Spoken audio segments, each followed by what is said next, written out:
ప్రియమైన దేవుని పిల్లలారా, ప్రభువైన యేసుక్రీస్తు వారి పేరట మీ అందరికీ వందనాలు. ప్రభువు పేరట మీ అందరికీ శుభములు, దీవెనలు కలుగునుగాక. ఈ ఉదయకాలం పరిశుద్ధ గ్రంథము నుండి దేవుని వాక్యాన్ని చదువుకుందాము. కీర్తనల గ్రంథము 37వ కీర్తన 34వ వచనాన్ని చదువుకుందాం. భూమిని స్వతంత్రించుకున్నట్లు ఆయన నిన్ను హెచ్చించును. దేవుడు తన మాటలు మనందరి కొరకు దీవించునుగాక. ఆమేన్. ప్రియమైన దేవుని పిల్లలారా, దేవుని యందు నమ్మిక ఉంచిన వారికి కలుగు ఆశీర్వాదాల గురించి ఇప్పుడు మనం చదువుకున్నాం. ఒక కావలివాడు రాత్రంతయు నిద్రపోకుండా కూర్చుని ఉదయం వరకు కనిపెట్టినట్లు మనం దేవుని కొరకు కనిపెట్టుట మంచిది. అలాగే ఆయన మాటలను అనుసరించి నడుచుకునుట మంచిది. అందుకు లేఖనములో ఇలా ఉంది: నన్ను ప్రేమించి నా ఆజ్ఞలు గైకొని వారిని నేను 1000 తరాల వరకు కరుణించువాడనై ఉన్నాను. అందువలన మనము భూ సంబంధమైన దీవెనలు అలాగే పరలోక సంబంధమైన దీవెనలు పొందుకుంటాం. ఎందుకనగా లేఖన ప్రకారము బుద్ధి జ్ఞాన సర్వసంపదలు ఆయన యందు గుప్తమైనవి. పని యందు శ్రద్ధ గలవాడైన యెరోబామును దేవుడు హెచ్చరించాడు. కుటుంబ రక్షణ కొరకు ధైర్యం చూపిన యోదయాను దేవుడు హెచ్చించాడు. అలాగే దేవాలయానికి ప్రార్థించటానికి ఇద్దరు వెళ్ళారు. అయితే ఒకరు పరిసయుడు, మరి ఒకరు సుంకరి. అయితే పరిసయుడు ఇలా ప్రార్థన చేయటం ప్రారంభించాడు: నేను దొంగను కాను, నేను అన్యాయస్తుని కాను, నేను వ్యభిచారిని కాను.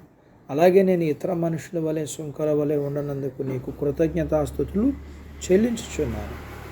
అలాగే వారానికి 2 సార్లు ఉపవాసం ఉంటున్నాను.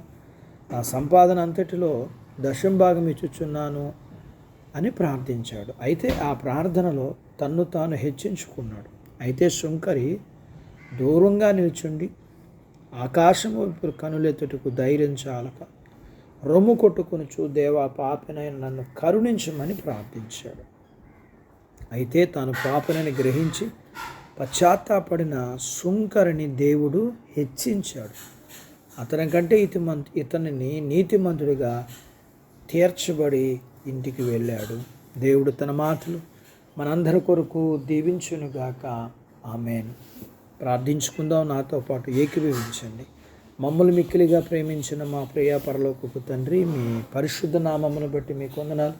ఈ ఉదయకాలం మీ పాదాల దగ్గర మీ లేఖనాన్ని మేము నేర్చుకొనటానికి, మేము మీ చేత హెచ్చింపబడేవారిగా ఉన్నట్లుగా, మేము ఈ భూమి మీద పరలోకాన్ని స్వతంత్రించుకున్నట్లుగా, మేము మీ యొక్క లేఖన ప్రకారం మిమ్మును ప్రేమించి మీ ఆజ్ఞలు గైకొనేవారుగాను, మీ పరలోకపు భూ సంబంధమైన దీవులు పొందుకునే బాధ్యత మాకు ఇవ్వండి.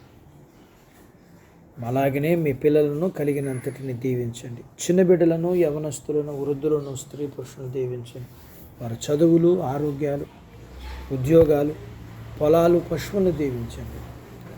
వివాహాలు కాని వారికి అవ్వటానికి, అయిన వారికి గర్భఫలం ఇమ్మని, గర్భఫలం ఇచ్చిన వారికి సుఖమైన ప్రసూతి ఇమ్మని, ప్రసూతి అయిన వారికి ఆరోగ్యం ఇమ్మని, మీ పిల్లలను కలిగినంతటిని దీవించమని యేసు ప్రభు వారి పేరట స్తుతించి ప్రార్థించి అడిగినవన్నీ పొందుకుని ఉన్నాము తండ్రి. ఆమేన్. దేవుడు మిమ్మల్ని దీవించునుగాక. ఆమేన్.